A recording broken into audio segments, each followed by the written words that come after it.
Seas Ministries.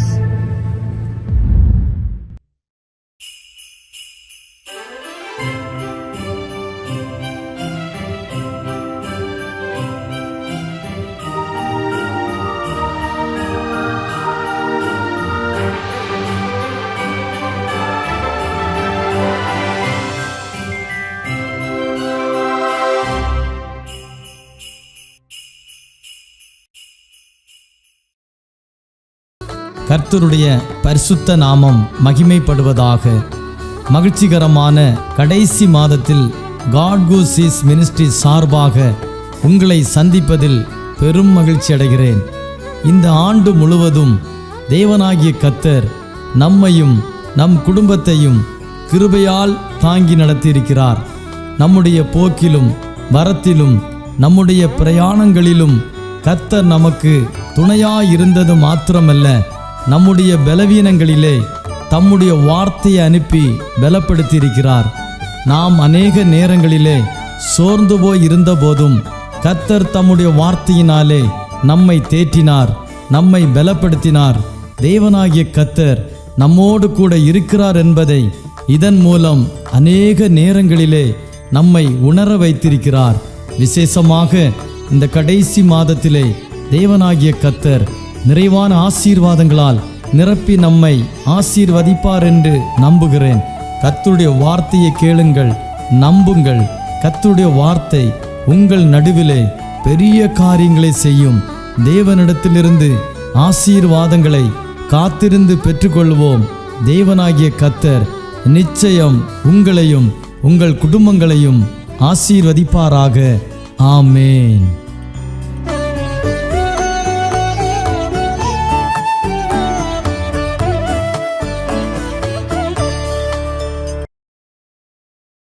கர்த்தருடைய பரிசுத்த நாமம் மகிமைப்படுவதாக. ஆசீர்வதிக்கப்பட்ட இந்த நல்ல வேளையில் தேவ பிள்ளைகளோடு சேர்ந்து ஆண்டவரை ஆராதிக்கும்படியாக, கர்த்தருடைய வார்த்தைகளை பகிர்ந்து கொள்ளும்படியாக பரலோகத்தின் தேவன் பாராட்டின அவருடைய விலையேறப்பெற்ற அன்பிற்காக அவருக்கு உள்ளத்தின் ஆழத்திலிருந்து கோடா கோடி நன்றி செலுத்துகிறோம். இதற்கு காரணமாக கர்த்தர் பயன்படுத்தி வருகிறதான எங்கள் அன்பு சகோதரர், அவருடைய குடும்பம், அவரோட ஊழியத்தில் பிரயாணிக்கிறதான ஒவ்வொரு தேவனுடைய பிள்ளைகளுக்கும் ஆண்டவராகிய இயேசு கிறிஸ்துவின் நாமத்தினாலே எங்களுடைய நன்றியையும் வாழ்த்துதலையும் தெரிவித்துக் கொள்கிறோம்.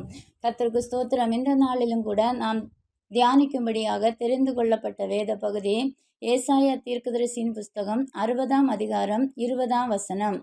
உன் சூரியன் இனி அஸ்தமிப்பதும் இல்லை, உன் சந்திரன் மறைவதும் இல்லை. கர்த்தரே உனக்கு நித்திய வெளிச்சமாயிருப்பார், உன் துக்க நாட்கள் முடிந்து போம்.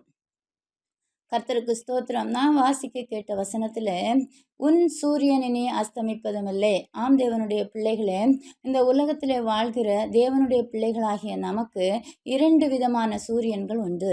ஒன்று உலக பிரகாரமான சூரியன், அது வல்லமையாக பிரகாசிக்கிறபடினால தான் இந்த பகல் ஏற்படுகிறது.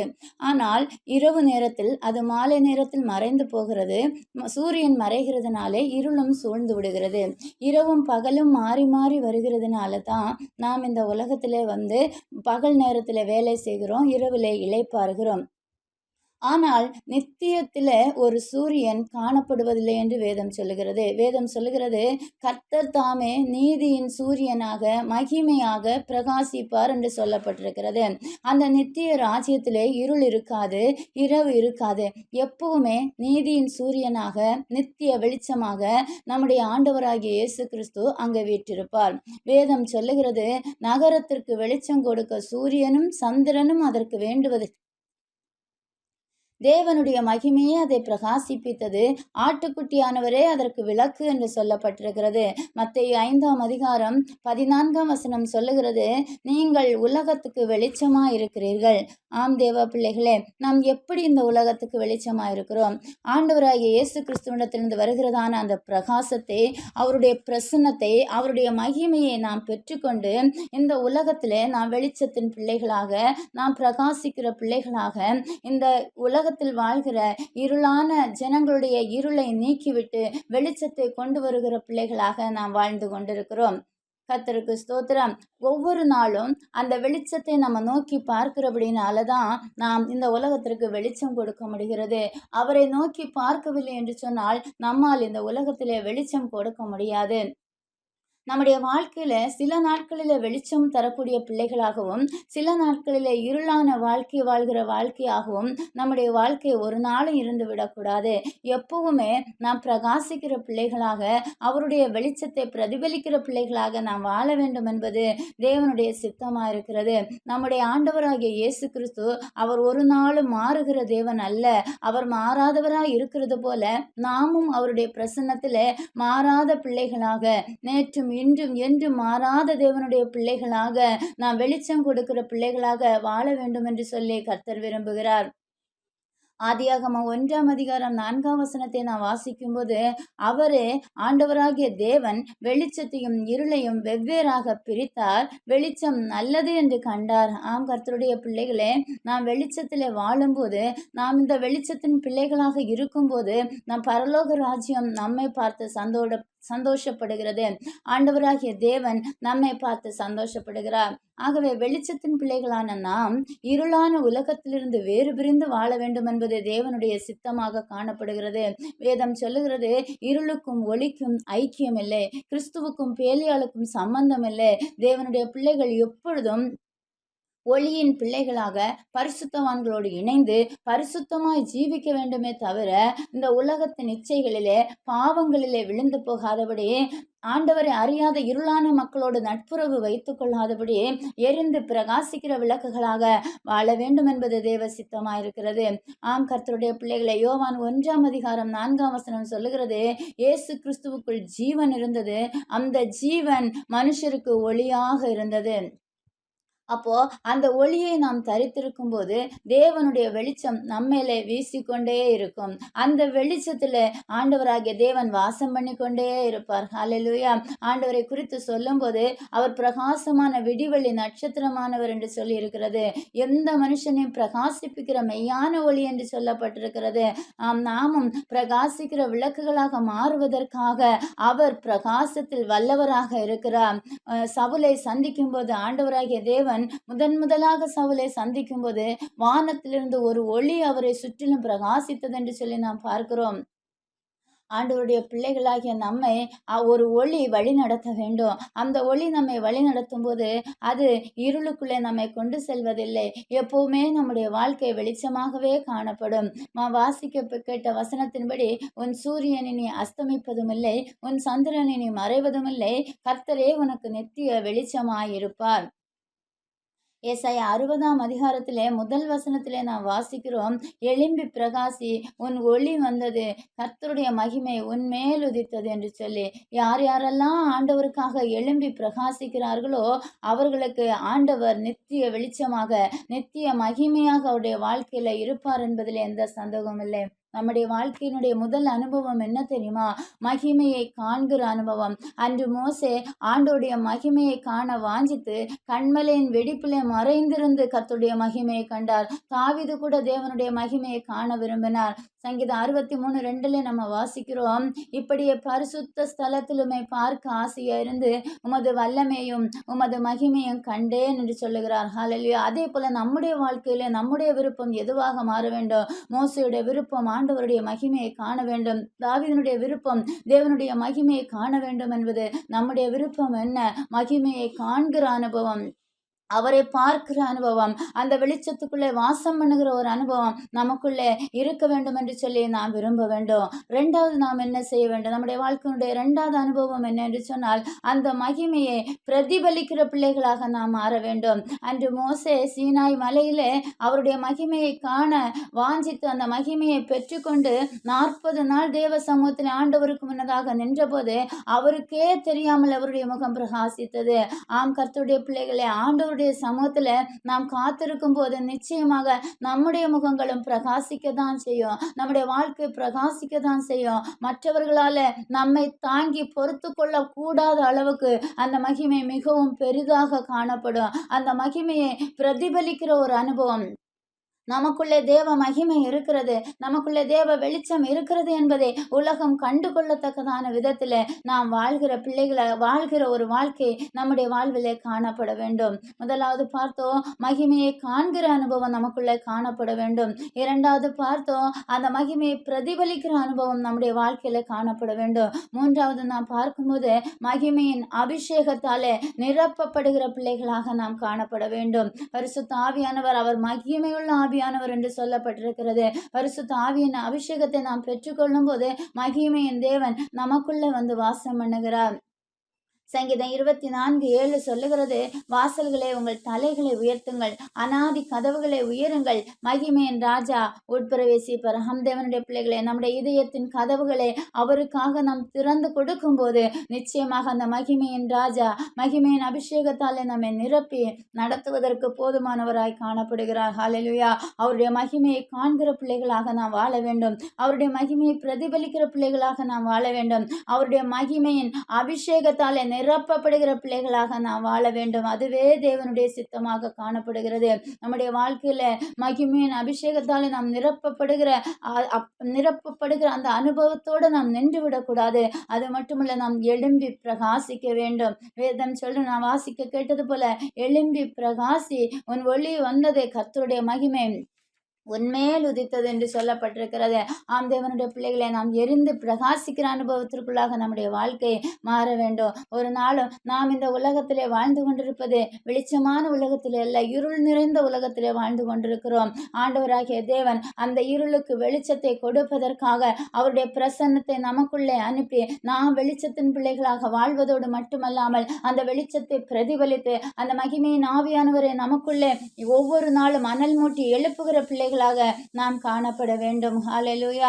உன்மேல் கர்த்தர் உதிப்பார். 2வது வசனத்தில் நான் வாசிக்கிறோம், ஒருவேளை இந்த உலகத்துல, இந்த பூமியில இருள் நிறைஞ்சு காணப்படலாம், காரிருள் ஜனங்களை மூடி இருக்கலாம், ஆனாலும் கர்த்தர் உன்மேல் உதிப்பார். ஹல்லேலூயா. அவருடைய மகிமை உன்மேல் காணப்படும் என்று சொல்லப்பட்டிருக்கிறது. உலகமே இருளிலே மூழ்கி போய் கிடந்தாலும் அவருடைய மகிமை நமக்குள்ள இருக்கும்போது நாம் வெளிச்சத்தின் பிள்ளைகளாக நாம் வாழ முடியும். கர்த்தருக்கு ஸ்தோத்திரம். தேவனுடைய பிள்ளைகளே, அடுத்த அனுபவத்திற்குள்ளாக நாம் போவோம் என்று சொன்னால்தான் ஆண்டவருடைய வருகையிலே நாம் மகிமையின் மேலே மகிமை அடைய முடியும். மகிமையின் ராஜாவாகிய இயேசு கிறிஸ்துவோடு கூட நாம் மகிழ்ந்து சுகித்திருக்க முடியும். ஹல்லேலூயா. நாம் எல்லாரும் ஆண்டவரை திறந்த முகமாய் மகிமை, அவருடைய மகிமையை கண்ணாடியில காண்கிறது போல கண்டு ஆவியா இருக்கிற கர்த்தராலே அவருடைய சாயலாக மகிமையின் மேலே மகிமையடைந்து மறுரூபப்பட வேண்டும் என்பது தேவனுடைய சித்தமா இருக்கிறது. நாம் அப்படி மறுரூபப்படும் போது ஆண்டவர் நம்முடைய துக்க நாட்களை எல்லாம் சந்தோஷமாக மாற்றுவா. உன் துக்க நாட்கள் முடிந்து போகும் என்று வேதம் சொல்லுகிறது. இவ்வளவு நாள் கஷ்டப்பட்டது போதும், கண்ணீர் வடித்தது போதும், அந்த மகிமையின் ராஜ்யத்திற்குள்ளே, பரலோக ராஜ்யத்திற்குள்ளே பிரவேசிக்கிறதற்கு நாம் பாத்திரவான்களாக மாறும்போது மகிமையின் மேலே மகிமையடைந்து துக்கமெல்லாம் சந்தோஷமாக மாறுவதற்கான வழியை ஆண்டவர் நமக்காக திறந்து தருவார். கர்த்தருக்கு ஸ்தோத்திரம். ஆண்டவருக்கு ஸ்தோத்திரம். நம்முடைய வாழ்க்கையில துக்கம் அப்படின்னு சொல்லி வரும்போது அது வெறும் துக்கத்தை மட்டும் தரதில்லை, அது ரொம்ப நம்முடைய வாழ்க்கையில மனவேதனையை கொண்டு வரும். எதிரிகளுடைய சீரல் வரலாம், பண கஷ்டம் வரலாம், மன கஷ்டம் வரலாம், இப்படி பலவிதமான தீமைகள் நம்மை சேர்ந்து வருகிறது போல இருக்கலாம். சில துக்கங்கள் நம்ம சாப்பிட வைக்கிறது இல்லை, அநேக நேரங்களில் நமக்கு ரொம்ப கண்ணீரை வரவழைக்கிறதா காணப்படுகிறது. கர்த்தருக்கு ஸ்தோத்திரம். அந்த உலகத்தில் நம்ம வாழும்போது, நம்ம சந்தோஷமா இருக்கும்போது நம்மோடு சேர்ந்து சந்தோஷப்படுவதற்கு அநேகர் காணப்படுவார்கள். ஆனால் நாம் அழும்போது, நாம் வேதனைப்படும் போது நம்மோடு கூட அந்த துயரத்தை பகிர்ந்து கொள்வதற்கு யாருமே இருக்க மாட்டார்கள். ஆனால் எல்லா சூழ்நிலைகளிலேயும் நம்முடைய துக்கத்தை காண்கிற ஒரு தேவன் உண்டு, அந்த கண்ணீரை துடைக்கிற ஒரு தேவன் உண்டு, தாயை போல தேற்றுகிற ஒரு தேவன் உண்டு. ஹல்லேலூயா. அந்த தேவன் தான் நமக்குள்ளே வாசம் பண்ணி கொண்டிருக்கிற நீதியின் சூரியன் ஆகிய இயேசு கிறிஸ்து. அவர் நம்முடைய வாழ்க்கையில் இருக்கிற எல்லா துக்க நாட்களையும் எடுத்து போடுவார். கர்த்தருக்கு ஸ்தோத்திரம். ஒருவேளை பிரசங்கி 3:4 சொல்லப்பட்டிருக்கிறபடி, அழ ஒரு காலம் உண்டு, நகைக்க ஒரு காலம் உண்டு, புலம்ப ஒரு காலம் உண்டு, நடனம் பண்ண ஒரு காலம் உண்டு, ஒவ்வொன்றுக்கும் ஒவ்வொரு காலம் உண்டு. அழுகிறதற்கும் புலம்புறதற்கும் ஒரு காலம் இருந்தா நிச்சயமா நம்முடைய வாழ்க்கையில நாம் அழுததற்கும் புலம்புனதற்கும் ஈடாக சந்தோஷப்படவும் அவரை மகிமைப்படுத்தவும் அவரை கொண்டாடுவதற்குமான வாய்ப்புகளை ஆண்டவர் நமக்கு தருவார். யோவான் 16:20 சொல்லுகிறது, உங்கள் துக்கம் சந்தோஷமாக மாறும். இந்த உலகத்தில் ஒருவேளை உபத்திரம் இருக்கலாம், ஆனாலும் திடன் கொள்ளுங்கள், நான் உலகத்தை ஜெயித்தேன் என்று சொன்ன கர்த்தர் இந்த உலகத்தை ஜெயிக்கிற பிள்ளைகளாக நம்மையும் மாற்றுவதற்கு போதுமானவராக இருக்கிறார். ஹல்லேலூயா. நம்முடைய துக்கங்களை எல்லாம் இயேசு சந்தோஷமாக மாற்றுவார். நம்முடைய கண்ணீரை இயேசு ஆனந்த களிப்பாக மாற்றுவார். நம்முடைய புலம்பலை தேவன் மன மகிழ்ச்சியாக மாற்றுவார். தோல்விகளை ஜெயமாக மாற்றுவார். ஹல்லேலூயா. இன்னைக்கு ஆண்டவர் சொல்லுகிறார், உங்கள் துக்க நாட்கள் முடிந்து போகும். ஆம், ஆண்டவருடைய சமூகத்தில் நாம் பிரகாசிக்கிற பிள்ளைகளாக மாறுவோம். அவருடைய சமூகத்தில் அவருடைய மகிமையை காண்பதற்கு வாஞ்சிப்போம். அந்த மகிமையை பிரதிபலிப்பதற்கு நாம் நம்மை ஒப்பு கொடுப்போம். அந்த மகிமையின் அபிஷேகத்தால் நிரப்பப்படுகிற பிள்ளைகளாக நாம் மாறுவோம். நாம் இந்த உலகத்துக்குள்ளே எழும்பி பிரகாசிக்கிற விளக்குகளாக ஆண்டவருக்காக சுடர் விடுவோம். நிச்சயமாக அந்த தேவன் நம்முடைய துக்கங்களை எல்லாம் மாற்றி சந்தோஷமான வாழ்க்கைக்குள்ள நடத்துவதற்கு போதுமானவராயிருக்கிறார். அதான் மோசே ஜெபம் பண்ணும்போது சொல்லுகிறார், தேவரீர் எங்களை சிறுமைப்படுத்தின நாட்களுக்கும் நாங்கள் துன்பத்தை கண்ட வருஷங்களுக்கும் சரியாக எங்களை மகிழ்ச்சியாக்கும் என்று சொல்லி. ஆம் கர்த்தருடைய பிள்ளைகளே, ஒரு பிரச்சனை முடியும் போது இன்னொன்று ஆரம்பிக்கும். அப்படி ஒவ்வொரு நாட்களும் நகர்ந்து கொண்டே போவோம். நம்முடைய வாழ்க்கையில சிறுமைப்பட்ட நாட்கள், துன்பத்தை கண்ட நாட்கள் முடிவடையும் போது தேவன் நமக்கு நித்திய வெளிச்சமாக இருக்கும்படியான ஜோதிமயமான ஆசீர்வாதமான புகழ்ச்சி மிக்க வல்லமை மிக்க மகிழ்ச்சியான நல்ல நாட்களை தேவன் நமக்கு ஆரம்பித்து தருவதற்கு போதுமானவராக இருக்கிறார். கர்த்தருக்கு ஸ்தோத்திரமாகவே நாம் அவருடைய சமூகத்தில் அவருடைய மகிமையை காண விரும்புவோம். அவருடைய மகிமையை பிரதிபலிக்க விரும்புவோம். அவருக்காக பிரகாசிக்கிற விளக்குகளாக, அவருடைய மகிமையின் அபிஷேகத்தினால் நிரப்பப்படுகிற பிள்ளைகளாக வாழுவதற்கு நம்மை ஒப்பு கொடுப்போம். கர்த்தர் தாமே இந்த வார்த்தைகளின் மூலமாக நாம் ஒவ்வொருவரையும் ஆசீர்வதிப்பாராக. ஆமென். நாம் ஒரு நிமிடம் கண்களை மூடி ஜெபம் பண்ணுவோம். தகப்பனே, நாங்களுமே நன்றியோடு துதிக்கிறோம். நீர் எங்களோடு பேசின நல்ல வார்த்தைகளுக்காக உமக்கு நாங்கள் நன்றி செலுத்துகிறோம். ஆண்டவரே, நீர் எங்களுக்கு நித்திய வெளிச்சமாக இருப்பதற்காக ஸ்தோத்திரம் அப்பா. ஆண்டவரே, இந்த வார்த்தைகளை கேட்டுக்கொண்டிருக்கிற பிள்ளைகள் ஒருவேளை இத்தனை நாட்களும் பலவிதமான துக்கங்களிலே, வேதனைகளிலே, கண்ணீரிலே புலம்பி தவித்து கொண்டிருக்கலாம். ஆண்டவரே, உங்கள் துக்கம் சந்தோஷமாய் மாறும் என்று சொன்னீர. ஆண்டவரே, உன்னுடைய துக்க நாட்கள் முடிந்து போகும் என்று சொன்னீர. ஆண்டவரே, பிள்ளைகளுடைய துக்க நாட்கள் முடிந்து மகிழ்ச்சியான நாட்களுக்குள்ளாக தேவன் மாற்ற போறதற்காக நன்றி செலுத்துகிறோம். ஆண்டவரே, அதற்காக ஆண்டவரே இந்த நாளில் நாங்கள் எங்களை ஒப்பு கொடுத்து ஜெபிக்கிறோம். ஆண்டவரே, அந்த மகிமையை காண விரும்புகிறவர்களாக எங்களை மாற்றுங்க. துக்கத்திலே துவண்டு போகாதபடி உம்முடைய மகிமையை காணும் வாஞ்சியை, விருப்பத்தை எங்களுக்குள்ள தேவன் கட்டளையிடுவீராக என்று ஜெபிக்கிறோம். தகப்பனே, ஆண்டவரே, நம்முடைய பிள்ளைகள் ஒவ்வொருவருக்குள்ளேயும் தேவன் அப்படிப்பட்ட கிருபையை கட்டளையிடுங்க. தகப்பனே, ஆண்டவரே, அதை பிரதிபலிக்கிற பிள்ளைகளாக உம்முடைய மகிமையை பிரதிபலிக்கிற பிள்ளைகளாக ஒவ்வொருவரையும் மாற்றுங்க. உமக்காக சுடர் விட்டு எரிய உம்முடைய சமூகத்திலிருந்து வருகிற ஆசீர்வாதங்களை பெற்றுக்கொள்ள கர்த்தர் ஒவ்வொருவருக்கும் கிருபை பாராட்டுங்க. ஒவ்வொரு பிள்ளைகளையும் ஆசீர்வதித்து உயர்த்த மேன்மைப்படுத்துங்க. தேவரீர் அப்படியே செய்வதற்காக உமக்கு நன்றி செலுத்துகிறோம். இயேசுவின் நாமத்தில் ஜெபிக்கிறோம் எங்கள் ஜீவனுள்ள நல்ல பிதாவே. ஆமேன், ஆமேன்.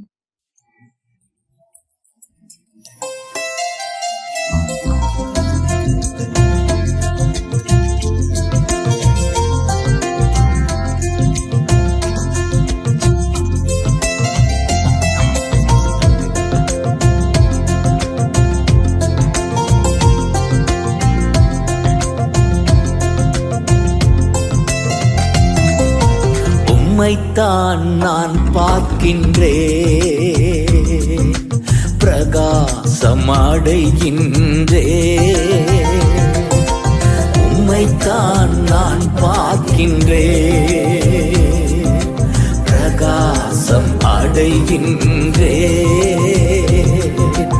அவமானம் அடைவதில்லை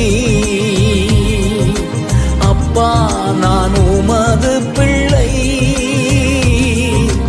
அப்பா, நான் உமது பிள்ளை. ஒரு நாளும் அவமானம் அடைவதில்லை. அப்பா, நான் உமது பிள்ளை. ஒரு நாளும் அவமானம் அடைவதில்லை. உம்மைத்தான் நான் பார்க்கின்றேன், பிரகாசம் அடைகின்றேன்.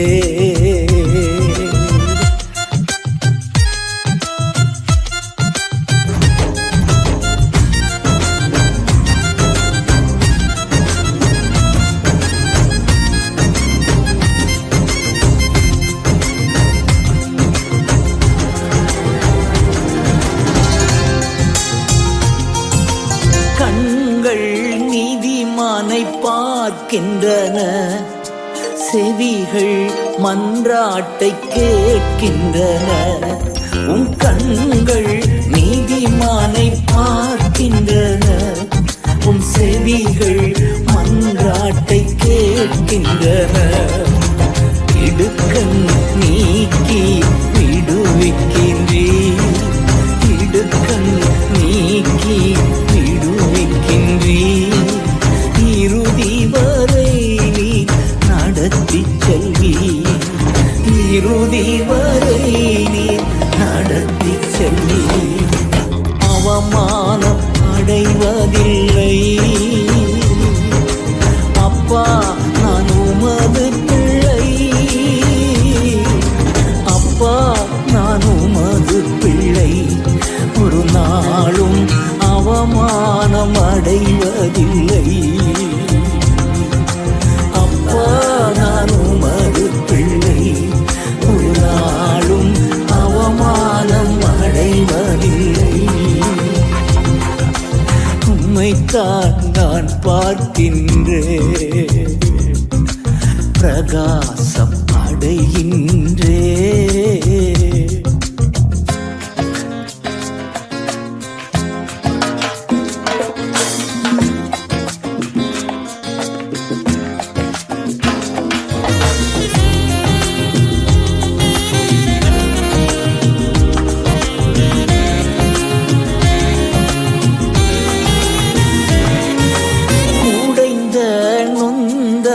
உள்ளத்தோடு கூடவே இருந்து பாதுகாக்கின்றீர்.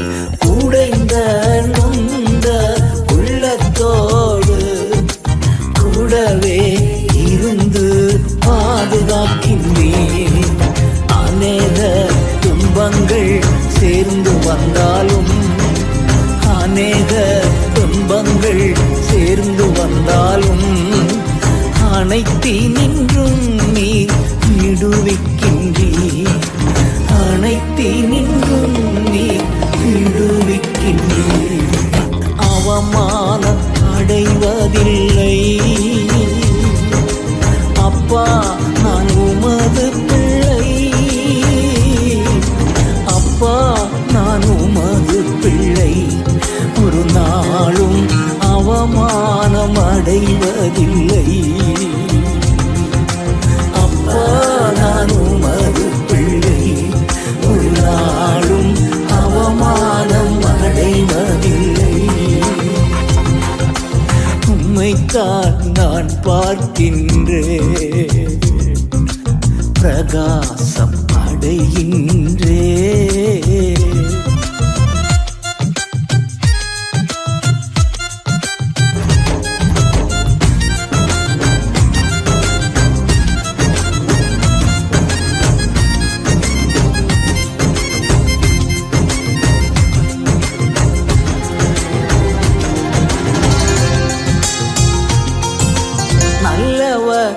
இனியவர் என் ஆண்டவர், நாளெல்லாம் சுவைத்து மகிழ்கின்றேன். நல்லவர் இனியவர் என் ஆண்டவர், நாளெல்லாம் சுவைத்து மகிழ்கின்றேன். உண்மையாய் கர்த்தரை தேடும் எனக்கு, உண்மையாய் கர்த்தரை தேடும் எனக்கு ஒரு நன்மையும் குறைவதில்லையே, ஒரு நன்மையும் குறைவதில்லையே. அவமானம் அடைவதில்லை. அப்பா நான் உமது பிள்ளை,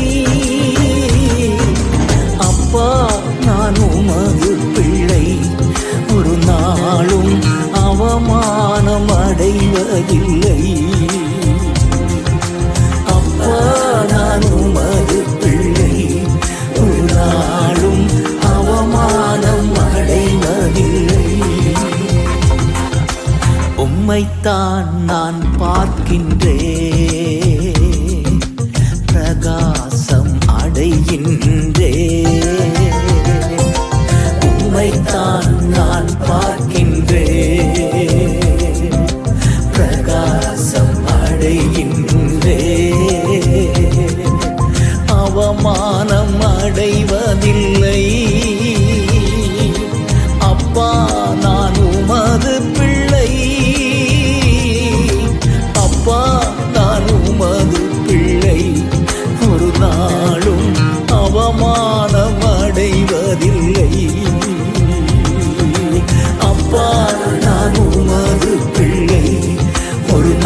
நாளும்